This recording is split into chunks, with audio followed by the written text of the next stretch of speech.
problem with the current means of compensation is that it only assumes that the only past injustice that exists to the black community is that of particularly enslaved religiousmen. We tell you there is much more, it goes beyond just that idea. We define this house as the American government, and we tell you that this debate is about whether or not the United States of America, America's government has the obligation to, has this obligation to the black community, and whether or not this is justified in the long run. We define compensate as basically a form of payment for the injustices and a means of, as a means of redressing and creating some sort of equity. We have things like, for example, in America, like affirmative action that aims to make black women and black people in general more employable in status quo. We tell you this is still open to other forms of compensation. For example, policies like South Africa uses in like the BEE, which is the board-based economic empowerment, which basically facilitates black business empowerment. We tell you that also the answers in today's debate are basically people like our forefathers, those before them, who are brought out from their African states unfairly to work as slaves in the United States of America. Sit down. We tell you we have two things to prove to you in today's debate. The first one is simply that the current means of compensation don't achieve the principal equality for the black community. Secondly, that we achieve better transformation in society when we compensate every black family, regardless of whether or not their ancestors were enslaved. Our policy is simple and straightforward in today's debate, and it's simply that we include every black family, regardless of their class, as in the criteria of redress redress mechanisms like affirmative action, and extensively we say that we're going to prove everything under the following case. I, as the first speaker, will be dealing with this whole idea of why the government has a principle and practical imperative to every black family to do this. And secondly, my second speaker will be dealing with this whole idea of how this creates a change in dynamics within the society that exists in America. Let's move on to my substantive matter, and my thesis here is simply to show you that this is the right thing to do in today's debate. Let's deal with the first idea, which is why this is principally justified. And we tell you on the principle of reparations, we tell you it applies in a specific instance where groups and interestmen have been discriminated and disadvantaged in the past and in the present. We tell you it entails things like any means of reparations and compensations must be directly proportionate to the harm done in the past and in the present legislation. We tell you this means that it's a requirement on the principle of fairness that on the principle of fairness, that when you violate the equality of the black community in today's debate, you involve the restoration of the past equality.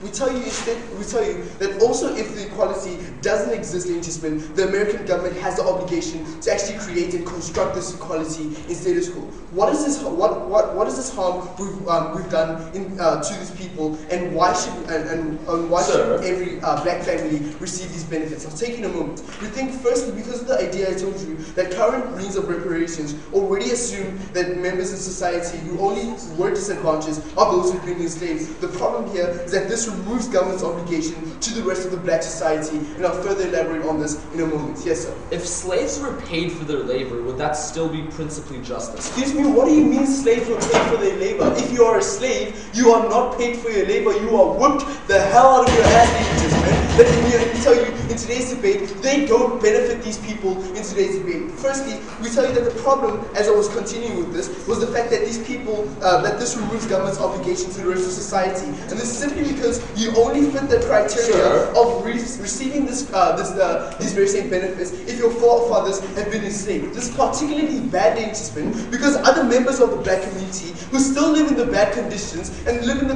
conditions that are actually harmful due to the past injustices the interestmen are left in these very same bad conditions. We tell you, in current status quo, we have underdeveloped neighborhoods in Detroit and in Compton interestmen, also due to this whole idea, also due to these past injustices the interestmen. But secondly, what else have we done to these people besides enslave them? And extensively we tell you things like the Jim Crow laws interestmen, which have specifically about these people, are the reason why we should give them this compensation extensively. We think because we segregated them in an instance where we have have different schools and public facilities which are definitely under-resourced. We tell you we don't necessarily think that this is the only reason that they should receive this is on the condition that they were enslaved. This means that we still aren't able to develop them if we don't give them this compensation. Extensively, we tell you we disenfranchise them, which meant that they couldn't vote for an alternative government that had actually bettered that very same situation. We tell you this is a harm again, ladies and gentlemen, but secondly, we killed them when they tried to act against the current government that was there at that current time, when they tried to fight for those people who are already enslaved and legitimate. Extensively, we tell you that we placed them in underdeveloped areas which meant that they couldn't better their situation and they couldn't like benefit from that very same area. Which means that even if they weren't enslaved, they don't have comparatively better standards of living than those very same people they just been. But even if all of what I've told you wasn't necessarily true, we say that yes, the white population back in the day couldn't have enslaved everyone. But the truth is that government still has a passive obligation because this slavery meant a couple of things. That we exploit the black body, but extensively we degrade that black body, and that is what they've taken from these very same Africans. Extensively, we say that even if this wasn't true, we tell you in status quo, we still have things like white privilege, we still have things like the low quality in education in those very same environments that I've told you about. Extensively, we have an under-resourced community, which still creates this inequality because we tell you this still creates the inequality. We tell you that extensively, governments according to the principle of reparation must correct this situation. Therefore, we tell you that even if these very same families weren't enslaved, government has this obligation to give them this reparation. In conclusion, we tell you that the current compensation is exclusive, and the principle of reparation mandates the governments to fix this current situation. We tell you how we better achieve the principle of equality through compensating every black family. First of all, it removes the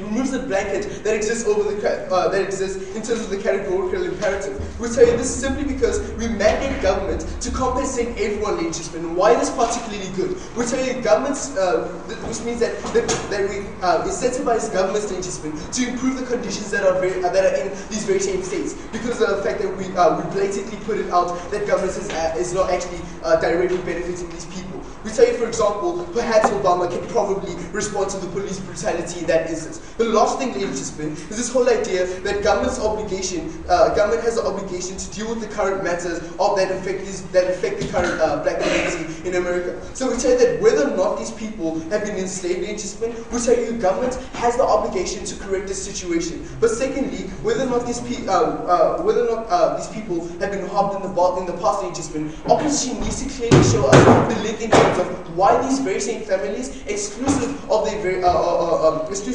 being enslaved, ladies and gentlemen, don't deserve this very same compensation. Because we benefit the black Americans, because we benefit the black community as a whole, regardless of their social standings, ladies and gentlemen, it's like proposition needs to win today's debate.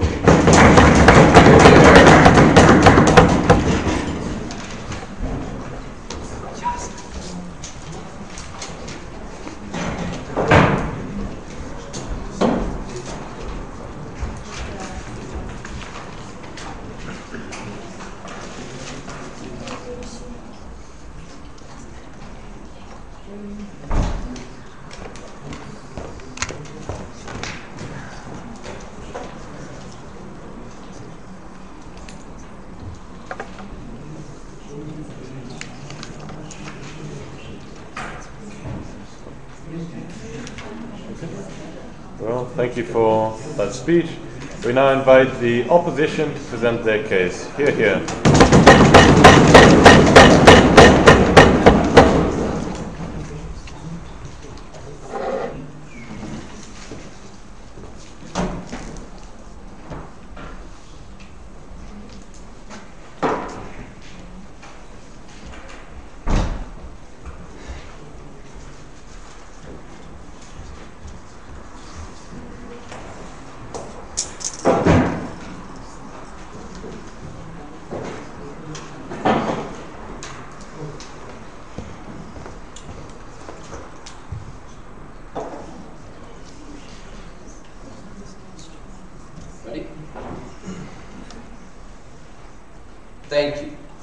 greatest trick the devil ever pulled was convincing us he did not exist. The case coming out of side government sounds like slavery is over. It is simply not. In a world where 50% of black African Americans have been to jail once in their life, we think that it is absurd for them to claim that all their past issues are over. Our stance is going to be very, very simple on side opposition. We stand for the liberation of the black movement over the assimilation of them with the government and the establishment. We think that equality doesn't come from reparation. Equality comes from fixing the problems at the root of them, which they also conceded. We think that we want to reject the entire system of reparations altogether. What's our counter model? Very simple. We want to keep it radical. We want to keep it fringe. I'm going to do three things in this speech then. First, give you some burdens of what both sides have to prove, then go into refutation and then substantive material. 2 points in particular. Firstly, how this actively harms the black movement, and second of all, how liberation and anti-establishment movements are better at creating social change. What do we have to prove in order to win this debate on opposition? First off, we have to prove why reparations actively harm the black movement and the rights that they are fighting for. Second of all, we have to prove why liberation is mutually exclusive to our side of the house and how you can only get change through our side of the house, real change, not just putting a few dimes and saying, making the problems go away. Let's begin with some refutation. Let's first look at their model, right? Because it was very unclear what they meant. First off, they didn't address how much money we were going to give them. Is this $10 million? Is this $1? Second of all, how many generations is this going to last for? Is it every single black person that is born from here on out, or is it a one-time thing? These things are the things that they have to clear up in their second speech for them to even have a chance of winning this debate. Let's begin with their constructive, right? Because they had one big piece of constructive, and this was the crux of their case. They said the government did bad things, therefore, because of the principle of reciprocity and the principle of proportionality, we have to give back. Two responses. First off, we're going to prove to you, if it doesn't lead to the practical benefits these guys want to talk about, it's not principally just. But second of all, it's totally incommensurable with the things that we did to black people, right? That is to say, gunning them down, that is to say, slavery, right? We don't think that you can measure and you can put a price on the amount of harm to do. That's absolutely disgusting. Let's go into constructive then. I want to talk about three sub-points in this first point. How it actively harms the black movement. First off, it dilutes the message, right? Because the message sent right now, the message sent is that all issues are fixed. We are paying you because all the previous issues that you have faced are fixed. Now there aren't any more issues, because that is simply not the case.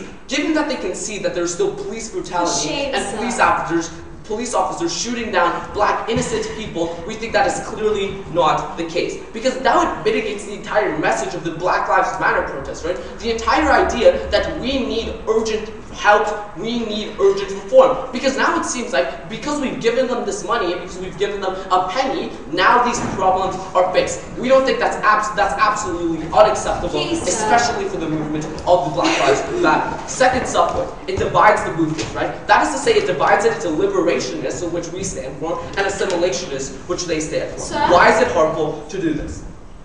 No thanks. First of all, we think that the assimilationist people are inherently pro-establishment, right? That is to say, they want to get change through the government, and they want to get change through things like repairing them. Why is that not good? Because these people are going to see this as a victory. Because these people are going to see that when we pay them, now it's time to celebrate, right? Now all the issues are fixed. Now we can do whatever we want. Because they never give us any practical benefits. All they say is, well, it's principally justified. We think that on our side of the house with the liberationist stand, that's what divides, like when you have this rift between liberationists versus assimilationists, that's what divides the movement, right? That's what makes the movement unpowerful and not unified like what we see today. No thanks. Let's talk about how it decreases political will, and this is my third subpoint. Recognize that politicians right now have political will, right? People like Obama know that things like police brutality happen. They know that things like shooting innocent black people also happen. Recognize that this means that there's going to be political will and change within legislation. At the point where we say these issues are now all fixed because of reparations that are presumably supposed to be of past injustices, that political will goes out the window. Why is this? Two reasons. First off, because there isn't any political interest to care about this. Because the public is going to say, oh, we've given them money. Why are we still helping them, right? Second of all, media coverage, right?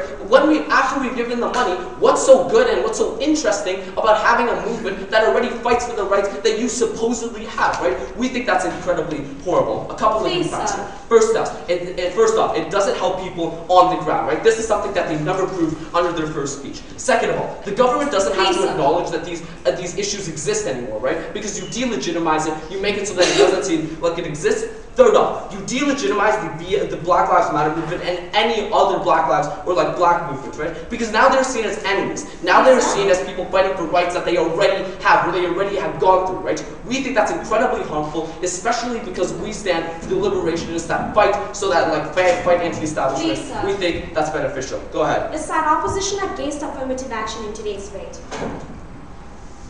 I think that we can support affirmative action.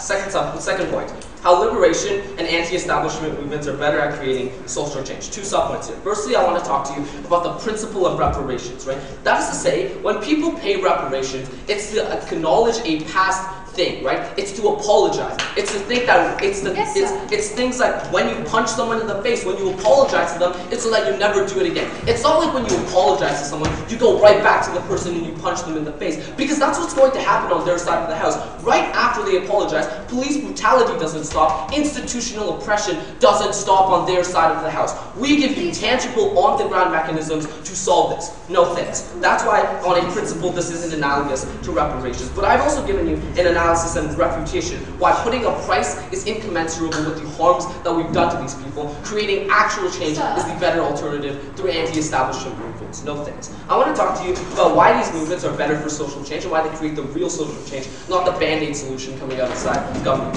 Why? Structural reasons, and this is very important. Number one, it keeps the message strong and radical, right? Because now you don't have to dilute the movement with people like Obama when Obama got into office, now all black issues are fixed, right? That's the type of movement, that's the type of message that is going to be sent to blacks all around America. We don't think that's good. We want the movement to be strong and radical. Second of all, we go around the system, right? Because if the system inherently, as they've conceded, is not favoring blacks, if there's institutionalized oppression ingrained within the judicial system, we don't plow through it, we go around it, right? That's precisely what this debate is about. Number three, bureaucracy, right? Things like legislative change take long time to occur, and those things only happen like on their side of the house, right? We give you a better mechanism for changing things. Second of all, the momentum of the Black Lives Matter movement, right? When you concede that all issues are now fixed, that momentum stops. That sort of change and the change that they've been progressing towards stop. Fifth reason,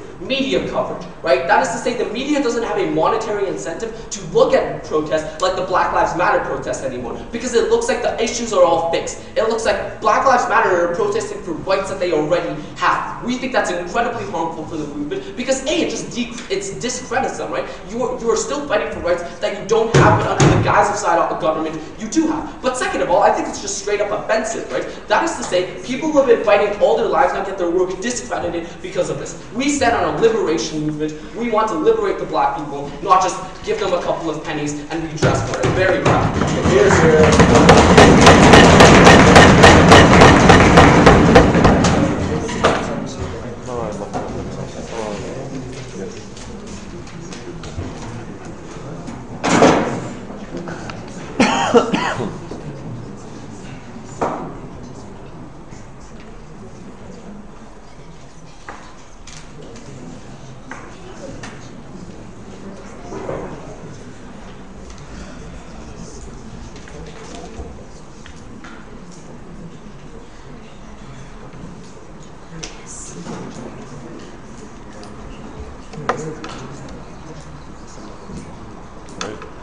Thank you for this speech. The proposition may now again take the floor to continue their case.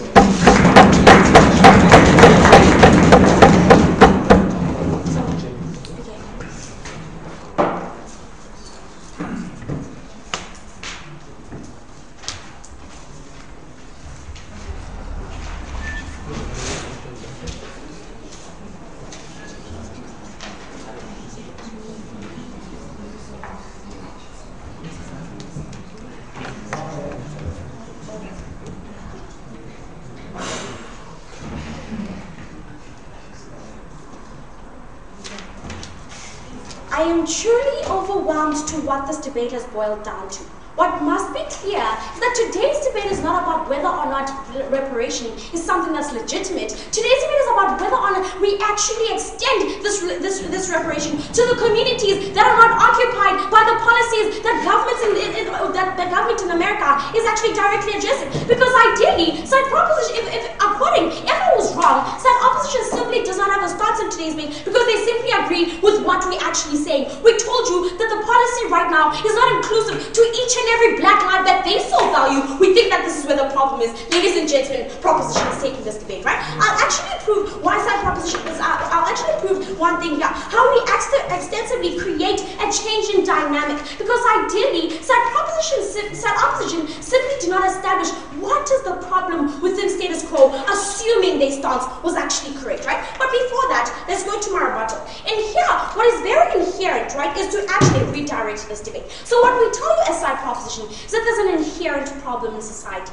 So we're telling you that the American government only excludes the black communities that actually don't have ancestors that were actually enslaved, right? So this means that the only people that are actually affected by these policies right now are people that have ancestors that were actually enslaved. This is where the problem is. What you side opposition was, read the motion, right? What you side opposition was supposed to clash on was the idea that we don't need to include each and every black life in order to achieve the principle of equality that we're trying to aim for. Not to tell us that there simply is no change within status quo, right? This is very problematic. Let me read this motion again. This House would compensate every black family, in America, regardless of whether their ancestors were enslaved, not the fact that we have an obligation to the black community because the concession is supposed to be there in the first place, not taken, right? So what are we talking about? So we tell you that yes, their benefits actually exist, right?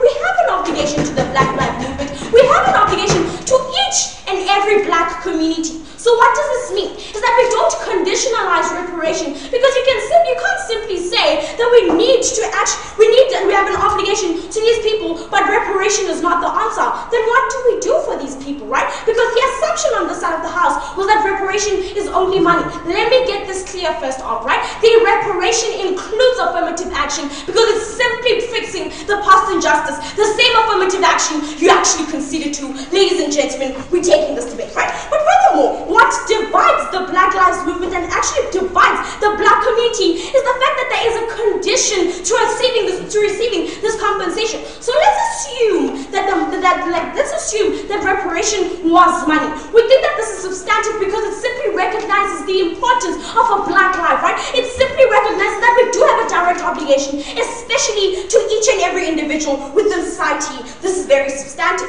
But furthermore, they then want to us, well, we don't change legislature because we simply just pay these people. Therefore, when we pay them once or when we actually pay them, we simply disregard the obligation we have. The world does not work that way. America simply recognizes the importance of these black individuals. We're simply saying that they might extend it to individuals that simply don't have the ancestors that were enslaved. This is where the debate is. But even if, right, we tell you that they themselves don't change this legislature because they simply disregard the one policy and the one principle that is actually serve as a protection of the black community. Because let's exclude payment, right? We've got things like one, actually compensating by actually going through things like affirmative action, giving these people houses because they deserve them, but extensively giving them rights because they have a position within society. This is the reparation we're talking about. Ladies and gentlemen, we simply don't understand what this side of the house actually stands for. But extensively, we simply didn't receive any analysis as to how do we liberate them without the presence of reparation, right? Because we tell you that the existence of reparation in society was to actually liberate the black community because they were constantly ostracized and there simply was no recognition of an obligation to protect them. Did they engage with this? No, there's an intrinsic problem, right? And I'll further integrate the rest of my responses within my matter. So let's go to the first level of my matter here and how we think that there's a categorical imperative to these communities. This is exactly what this debate is about. It's about whether or not we have an extended obligation, especially to communities that are part of the black community but don't have the ancestors that are actually affected by the slavery, right? So this means that we have an obligation no matter what, ladies and gentlemen. So this would be that when we recognize that a community has been ostracized, and this was clearly engaged with within the beginning and was not responded to, we told you that this debate simply assumes that, and status quo in a moment, right? Simply assumes that the only problem that affected black communities, this ostracizes them, by the way, was the fact of slavery. This is why we want to include everyone, because it wasn't only slavery, right? It included things like the idea that we simply segregate them from society. It simply included the idea that they simply don't have an inherent existence within the society. We think that this is very substantive. Tell me why I'm wrong, sir. Sir. If the technology existed, would you go back in time and stop slavery from ever happening? Okay, so I simply don't understand where the side opposition's policy actually lie here. Are they saying that there's an inherent problem, especially from the past, in order to fix this, right? Or are they saying that we simply don't have an obligation? All we need to do is promote the Black Lives Movement. This simply does not make sense. But even if this was not a response, we say, damn, yes, we'd go back, because we're trying to protect the communities within the society. Why are you agreeing, right? We tell you that when you want to address the inherent problem, which was the actual problem on the side of the house, you must first recognize that any means of reparation are means that we actually betternly protect the black individuals. We don't understand what side opposition stands for within today's debate. Let's continue, right? We also tell you that we tell you that we have an obligation no matter what, because especially to this community of individuals that were intentionally oppressed by race and not specificity. This is something you're supposed to engage with in today's debate, because ideally that the principle here is that we pay reparation even if it doesn't include money to the ostracized minority, simply because the intention of slavery and other means of actually excluding the black race were intentioned to the black community itself and not to the specific families that were actually made slaves, right? But furthermore, we talk about how we actually integrate identity politics. So we tell you that identity politics in today's debate is that the principle that we don't exclude any communities, especially when we look at things like the protection of them. So we're telling about things like affirmative action, where they say that whether or not your family was actually slaves, right, we simply do have an obligation to you because you simply ostracized and you're a minority, or a majority that simply wasn't protected in status quo. But furthermore, we don't to other black families because we think that they still have an obligation to them because the inherent harm was posed to them. But furthermore, we don't divide the black community. So what are we talking about here? We tell you that there's simply equal recognition of the reparation. What makes this good for the Black Lives Movement side proposition is because we're not simply laying back and saying that, well, this reparation does nothing to the movement. We simply recognize that even with the current protests and the current problems, we don't disregard the importance of what happens in the past, and we can still integrate what happens now in actually informing so that society is better protected. We're more substantive because we recognize that just because it was in the past, there simply still is a direct obligation to the people. But furthermore, we tell you that these policies directly affect people within the Black Lives Movement. So what are we talking about? That they directly affect us. Should we create a policy of reparation? We still include them because we don't only pay them, right? We also include them in policies that substantively make them equal to the white minority that actually impose this level of harm. So what have we proven to you in today's debate? That one, we actually better for this community, but two, we also actually know what this debate is about. But extensively, we create a benefit that they don't do. Ladies and gentlemen, side proposition is winning today's debate.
Very well.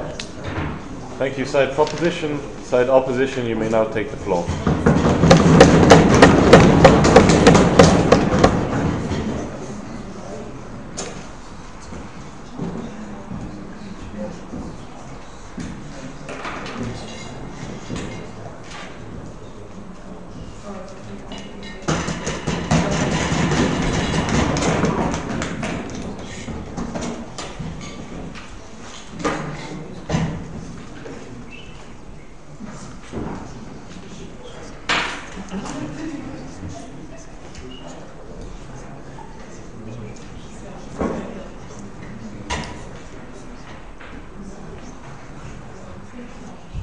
equality does not come from punishment or to the oppressors. Equality does not come from paying off those who are oppressed. Equality comes from solving the oppression of today. Honorable panel, we tell you that side government needs to get real here, and they need to tell us exactly this. They need to tell us how their solution helps black people today to face and stop the oppression that they are faced with today. And that we think that if they can't do this, then we win this round today. Because my partner gave you the harms. My partner told you how it hurts the black people and hurts and continues to help the oppressors on their side. Because my partner tells you how it's not the KKK that are the only problem oppressing black people today. That it's the D as well that we identify but which they create on their side. What are the 3 Ds? We tell you the first D is diluting the message. The second D is dividing the movement, and the third D is decreasing political will. We think those are the 3 Ds that we have to be worried about, and that we see that those 3 Ds are created on their side of the house. So what I'm going to do today, I'm going to start with a full refutation, no thank you, of everything we've heard from their side, and then I'm going to get into some rebuilding of what my partner said, and then I'll bring you one new argument about the harms to intersectional groups from their case and from their motion. So let me get into a refutation of everything we've heard from their side. And basically, their first point, and a lot of the thing they spend their time on, is why this is principally justified. Which is why we tell them they need to get real. Because it's not just about principle justification. First of all, this is about what actually helps the black people today. Because here's the principle we stand behind. We stand behind the principle about what the purpose of reparations are. Because we tell you that yes, the purpose of reparations are to pay for past injustices. But the reason we pay for past injustices is because we cannot go back in time and stop those past injustices from happening again. The thing is that those injustices are still happening today. The black people are still facing those injustices. And today, we are given the opportunity to stop those things. So that in 100 years, if we don't stop them now, we don't want to have the same debate about paying reparations for the black lives that were lost by police violence. That's the debate that we don't want to have in 100 years. We tell you we need to stop that now. That's our stance today. Okay, so now I want to address the issue of payment, because my partner brought up a key flaw in their model. He asked them to address it. They still haven't addressed it. We asked you, how do you pay reparations if you don't know how much you're going to pay? It's physically impossible to pay reparations if you can't set a dollar value to how much you're going to get to pay. But second of all, we think that that's an inherent flaw in the mechanism they want to use to solve the problems today. Because we tell you that you cannot put a price on the injustices that have been committed historically. That it's impossible for them to tell you what the price of slavery is. And if they try to do that, then they are just bringing further harm to the movement. We think that just by the fact that their whole mechanism is flawed and principally wrong, we think we are that we win on our side. To continue on, they tell us that there are other oppressions than slavery, and they concede this in a POI. Because we ask them, if the technology existed, would you go back and stop slavery from ever happening? And they tell us yes. But that is what we want to do today. We want to stop the slavery of today. Because we tell you that the slave holders of today are no longer the Confederates in the South. We tell you that the slaveholders are today are the racist police officers that are killing black people. They're racist judges that are putting 50% of black people in prison for a portion of their lives. Those are the slaveholders of today, and we need to stop them, not just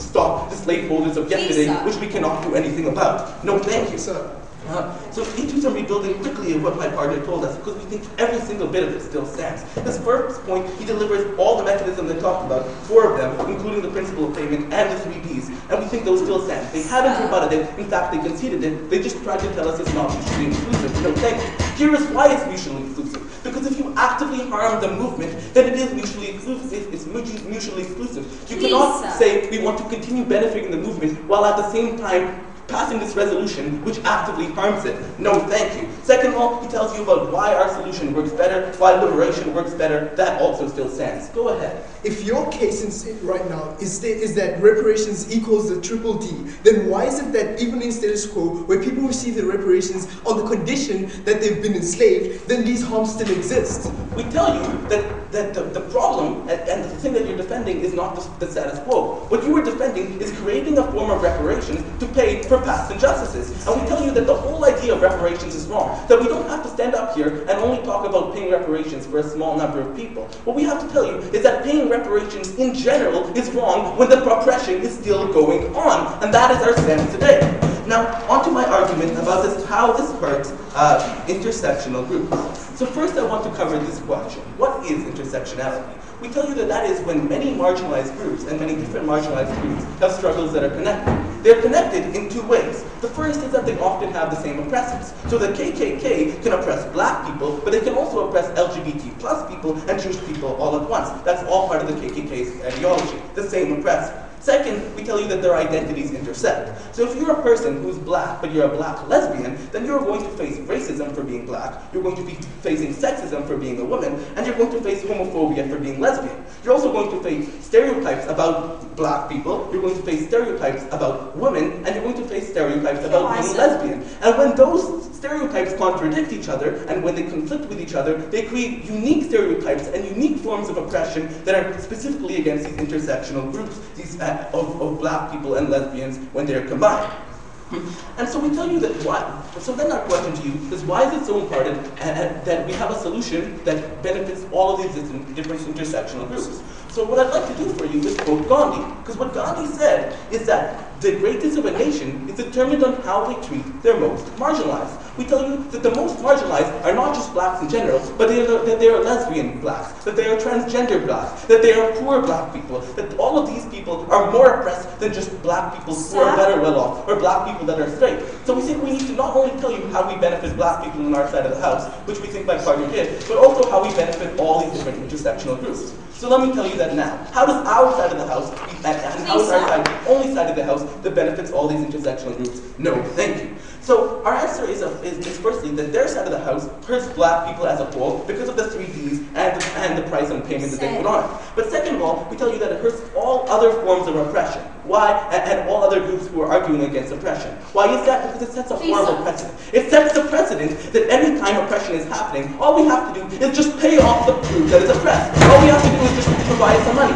And we think that's really bad because the people that are oppressing black people and the people that are oppressing people around the world are very often able to afford that payment. That our government will just afford that payment and escape the real burden for the government, which is to actually solve the problem at hand. Honorable Speaker, we believe that if we don't solve that problem, which is what their side does, it avoids the problem, it puts a band-aid over it, it hides that problem and goes around it, we think they lose. And I want to give you an example of exactly how that happened in apartheid South Africa. That even though we got rid of the apartheid, that still today we have a problem, and when people talk about that problem, and when people say that this problem is solved, that's not true. Why is that? Because black people today, they still face oppression. Because black people today still face income inequality. When the incomes of black people are still higher than ever than compared to the incomes of white people, they're higher than they were even during apartheid. We think that's exactly an example of how political will gets away, about how the 3Ds harm the movement, and I'll tell you how and putting the price harms the movement. Honorable Speaker, it's because we believe in the 3Ds. It's because we believe that they are the ones who create the 3Ds, and it's because we believe that the only way to avoid that, the only way to actually continue to benefit the movement and to capitalize off of the momentum that Black Lives Matter has today, is to continue fighting for that, not just avoiding it and paying reparations. Thank you.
Thank you, side opposition. Side proposition, you may now take the floor to finish the constructive part of your case.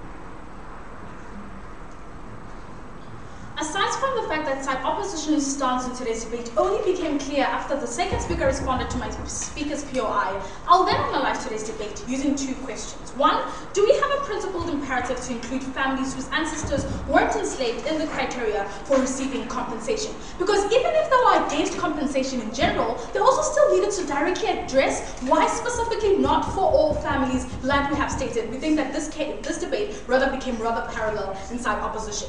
But what I'm going to tell you, then the first thing that I'm going to address here is this idea of incommensurability, because what they generally tell us is that compensation in its nature is just generally not incommensurable to the very same things that we have done to the black society, right?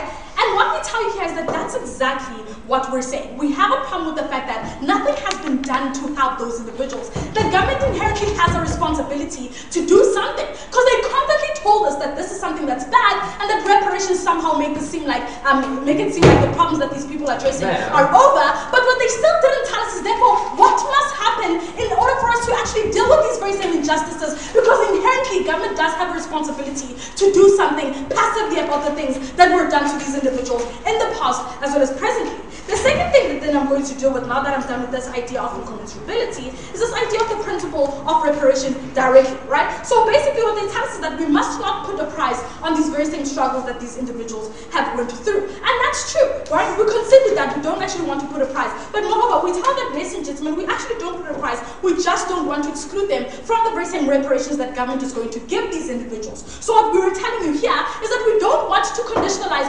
reparations as a means of dealing with the injustices that were done to this community in terms of whether or not you come from a background where your ancestor was in fact enslaved. We tell that if we're going to deal with these injustices, we want to include everyone in the definition entirely. But then on the second response, we tell that we also just generally don't conditionalize compensation.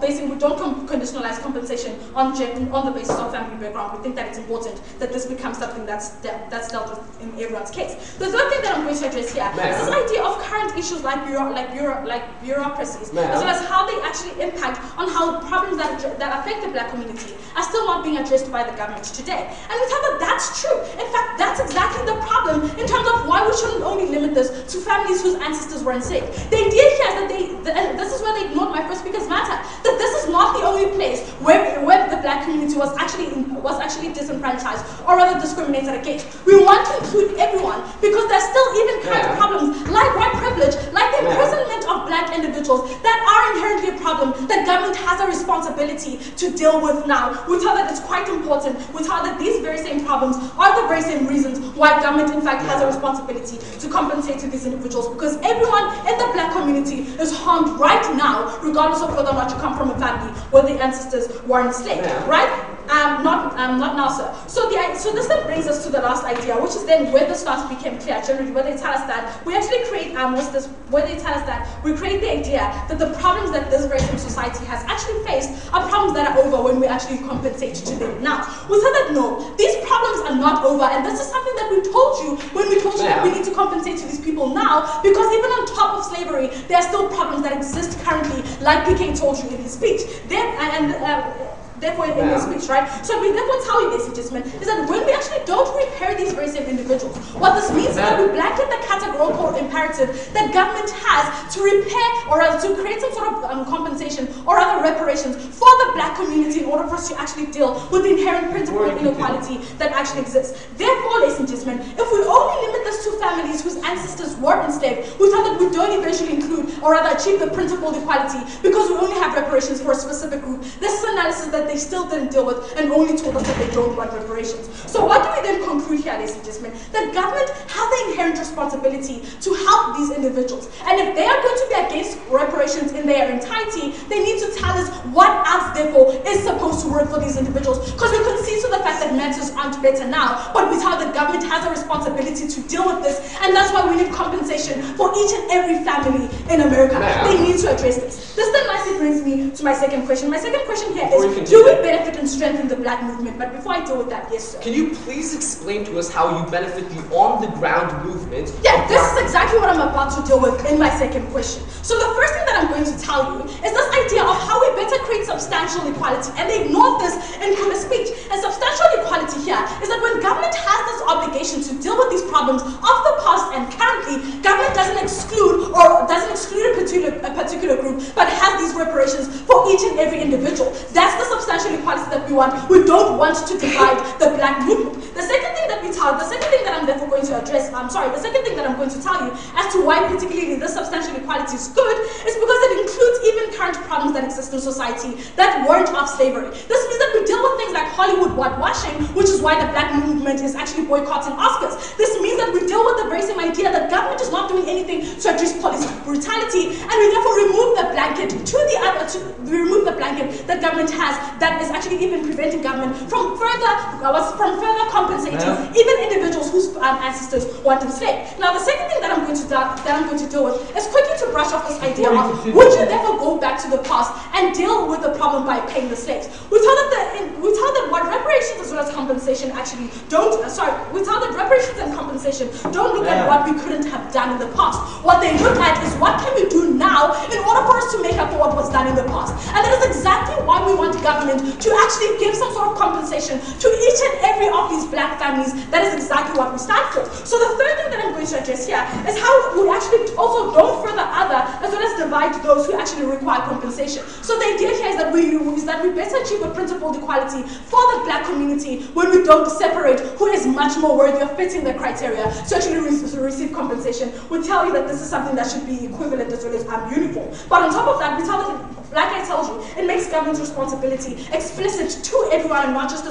particular group within the race and minority. This means that government has an obligation to respond to things like police brutality, even if assuming that people who are affected by police brutality are individuals whose ancestors weren't enslaved. But then the next idea that I'm going to address here is how we actually don't divide the movement within itself, because this is what their case was on. And what we tell you here is that the movement is rather divided under their side. Why? Because the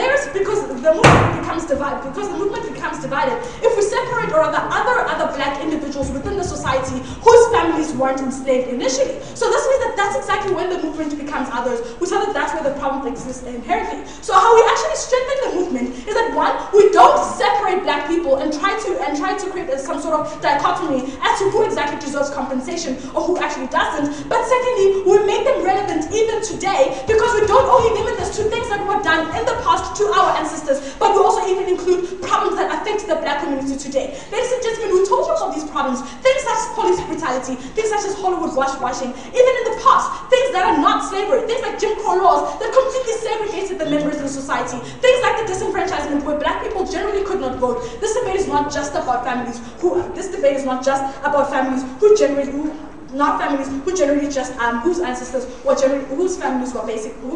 ancestors were basically enslaved. So what do we then conclude here? That we actually benefit the Black Power movement because the Black Power movement becomes relevant continuously even in today's debate. But secondly, that we don't further divide it and actually make this uniform representation. But furthermore, we ensure that we place an explicit obligation on the government to compensate to these black people. They need to tell us what to do to help them in order for them to win today's debate. Thank you.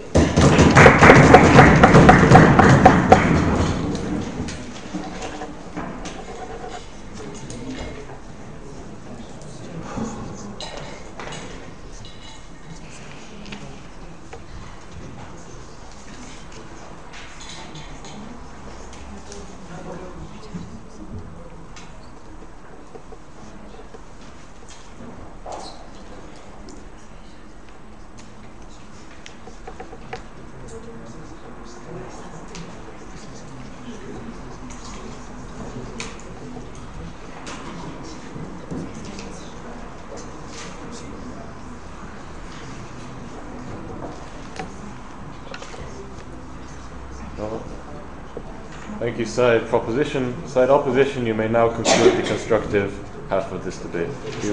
And you can take vote as well.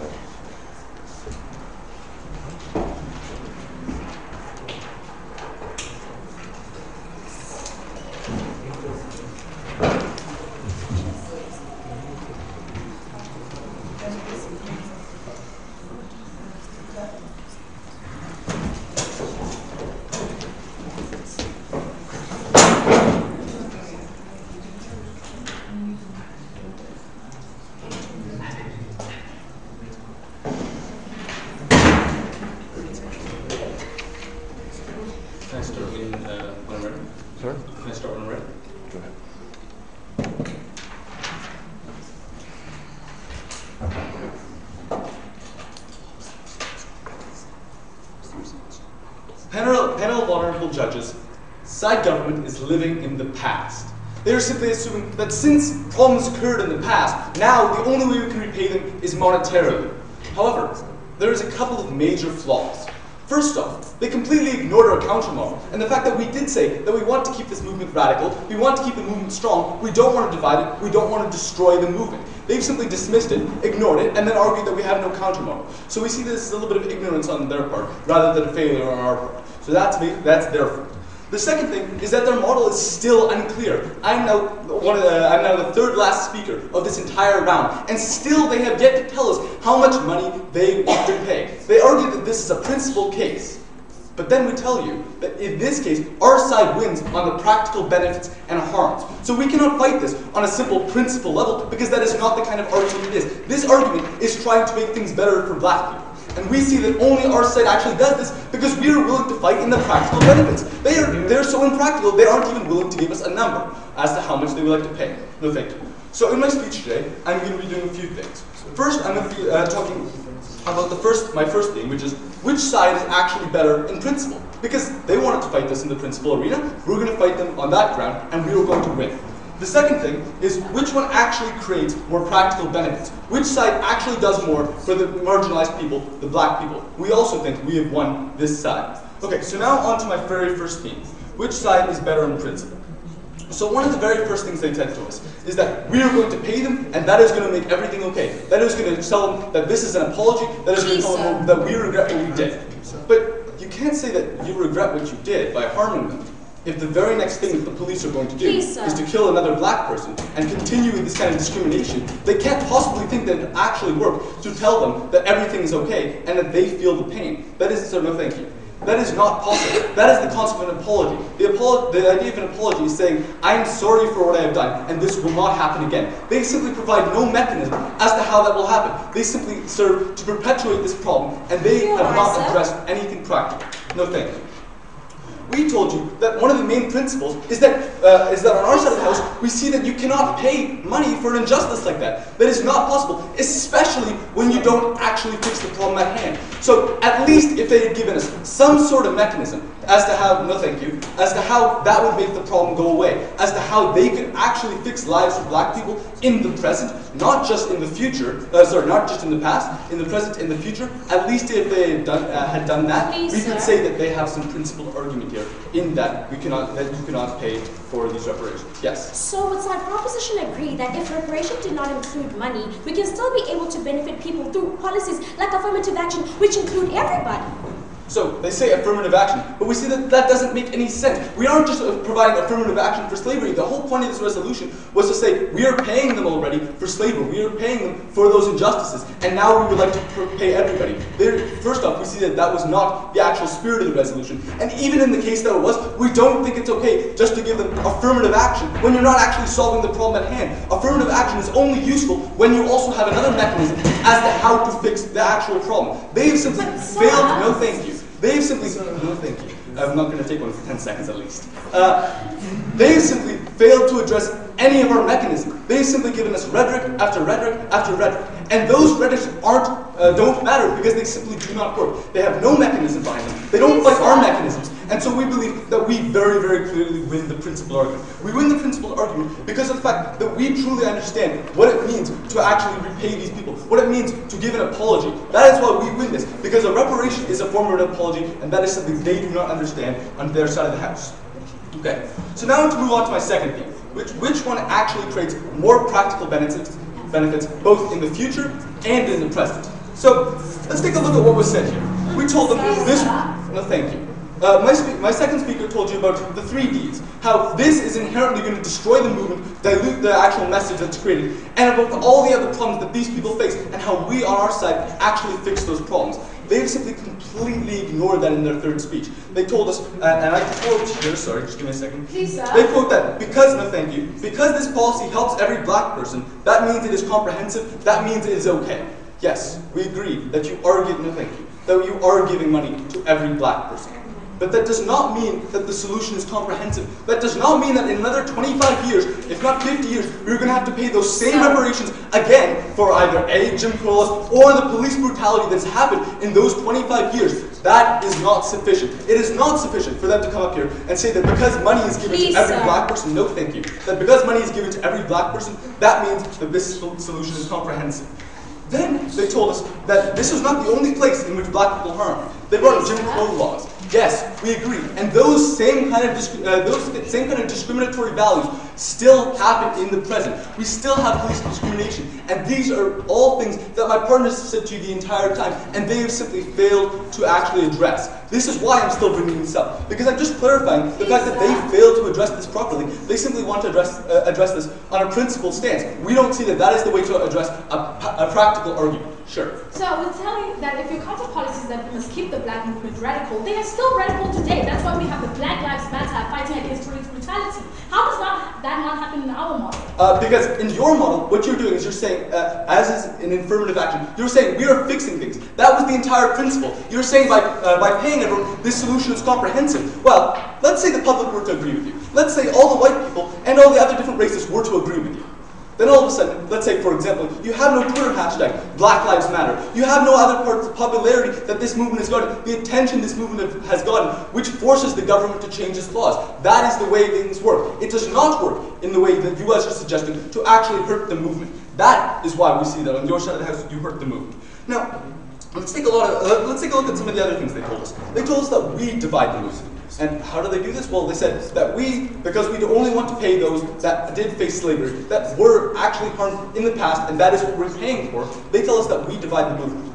Well, if anything, we say that we are so sorry for what happened, that we want to make sure this never happens again. We told you in our counter model that we're going to be standing with these movements to make sure that they stay radical, to make sure they provide this change that is necessary. We see that it is so much more important, and that doesn't divide the movement. In fact, it unites them. My partner very clearly explained what divides the movement. It divides the movement when those that are known as assimilationists, such as, for example, Barack Obama, or the ones that would accept this kind of reparations and say, that is enough, you've paid us. Those are the kind of people that are assimilationists. And if those assimilationists get what they want, that leaves nobody for the liberationists, as my partner to explain, for the liberationists who actually want to liberate the black people, who actually want to change the actual problem at hand. That leaves no political will for those people.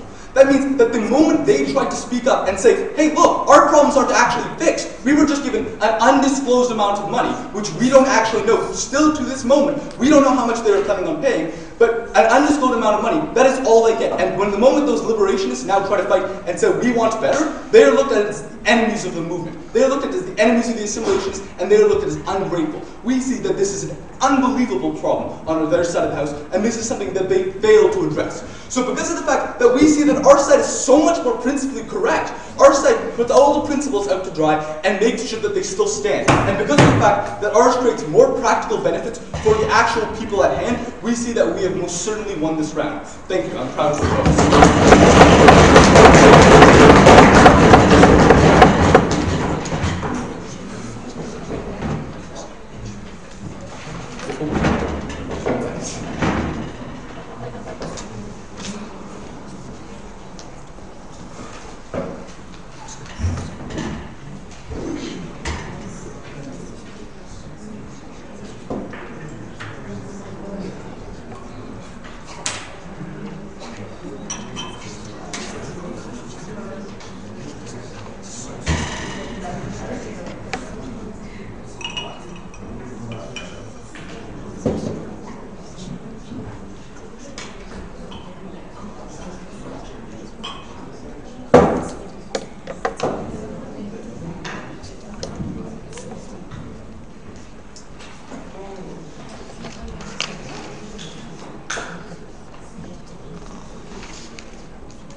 Very well, we now move on to the reply speeches. Team opposition, you may now again take the floor.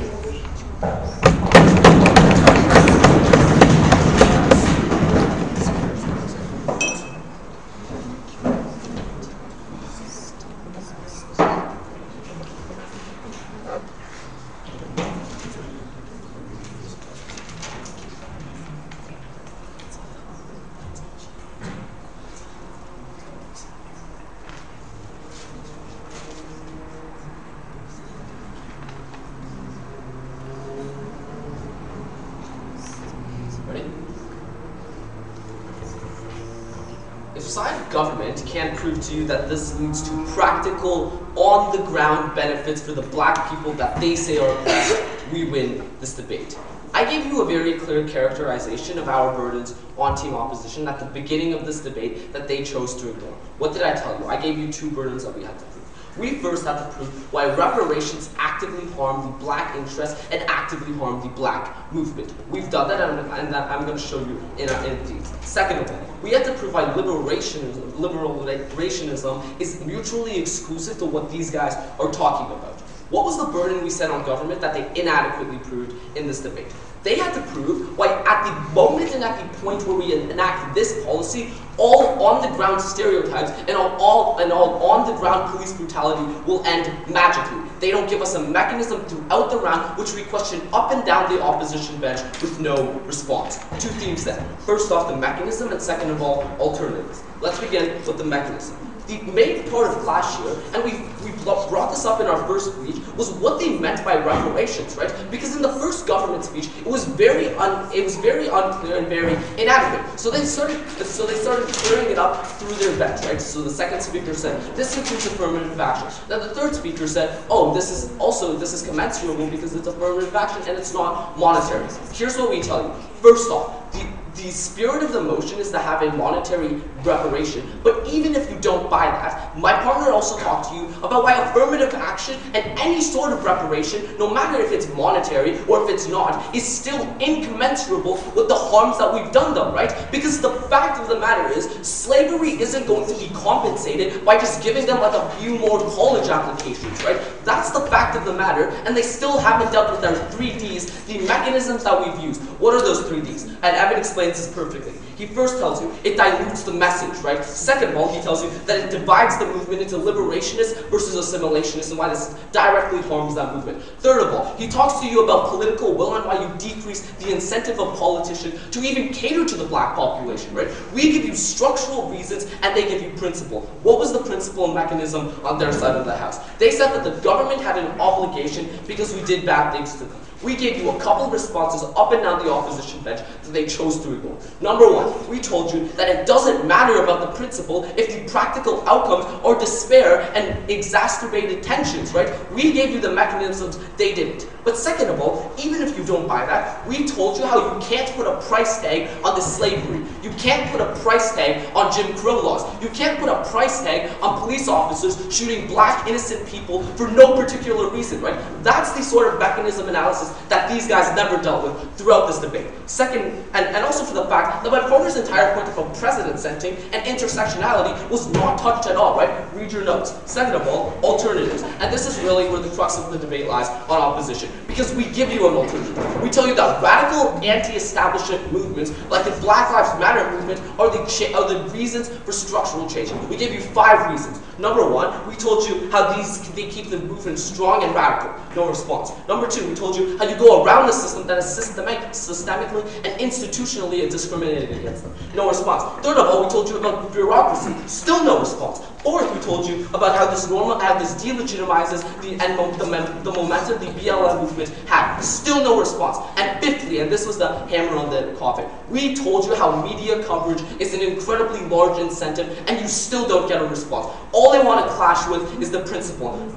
Panel of judges, this debate is not about the principle. This debate is about what's ingrained in real life and in practicality. So these guys have never proved to you, once throughout their entire speech, how this benefits the on-the-ground black people who are suffering from police brutality and racial profiling. We on our side of the house give you an alternative. We give you mechanisms to solve the on-the-ground harms. They give you a band-aid solution. Very proud to oppose.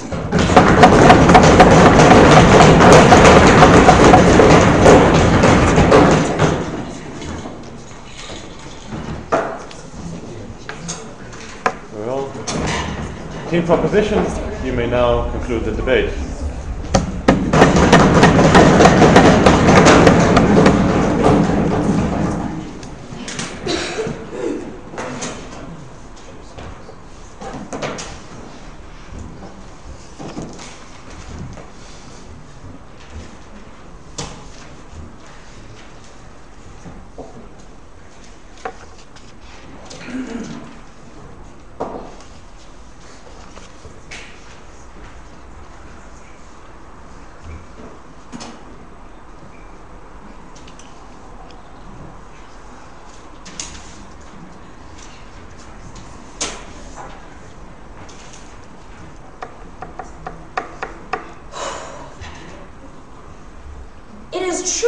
aggravating that this side of the house simply does not recognize what happens in black communities and only says that the only change we can achieve is by standing by a black power movement and not creating the substantive change that this side of the house actually does. We told you that affirmative action has created the substantive change because if we can't correct the past, at least let us give these people a head start in life. Why would you say that that affirmative action and this reparation does not work? It is insulting to a black child that they simply don't recognize that just because we can't correct the past, you can simply create better means of protection. We are angry in today's debate, right? I have one question to evaluate today's debate. What this debate is actually about? Because ideally, it became a parallel debate about the obligation we have to a black community. It never was about the idea of whether or not we should pay reparation. Because in status quo right now, we don't literally pay them with money, we give them better opportunities. This was the sad reality that they so think does not exist. But secondly, we also told you that when you want to benefit a minority, you must first recognize the extensive harm that the majority has actually imposed on them. So we can tell you that even if we don't give them money, even if we create policies that their first speaker agreed to, then their third speaker says no, does not exist,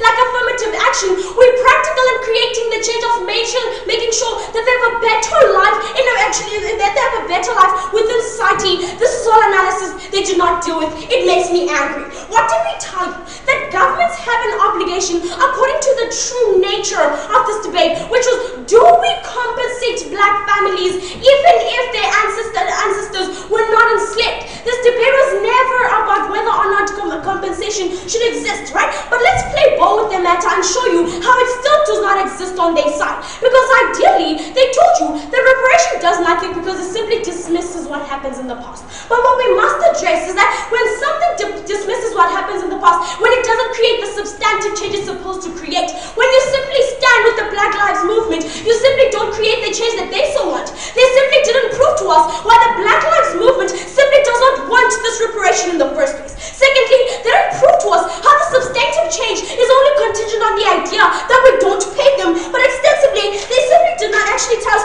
why compensation is not in alignment with the stance of these movements, because ideally, these movements are against the idea that there simply is no recognition to the Black Lives Movement, not because we don't stand by them. The reason Obama simply disregards the idea that we have an obligation to stop the police brutality is because there's only a selective and a very exclusive policy of the reparation we're supposed to pay these individuals, which is what the debate was about. It's about including every black family within society and making sure that we compensate them, because your joining of the movement does nothing about it. Ladies and gentlemen, Bad Gold is taking this debate, right? But furthermore, what did we tell you? That, ladies and gentlemen, that the principle of reparation is also in alignment with these Black Lives Movements. This was in my speech. They failed to respond with this. We told you that these individuals deserve reparation because governments simply have nothing else to do. They didn't provide us a better means. All they said, well, let them be radical. However, why can't they be radical with the presence of reparation? Because the reason they're radical is because there simply is no inclusiveness of this reparation. They did not respond to this. We also told you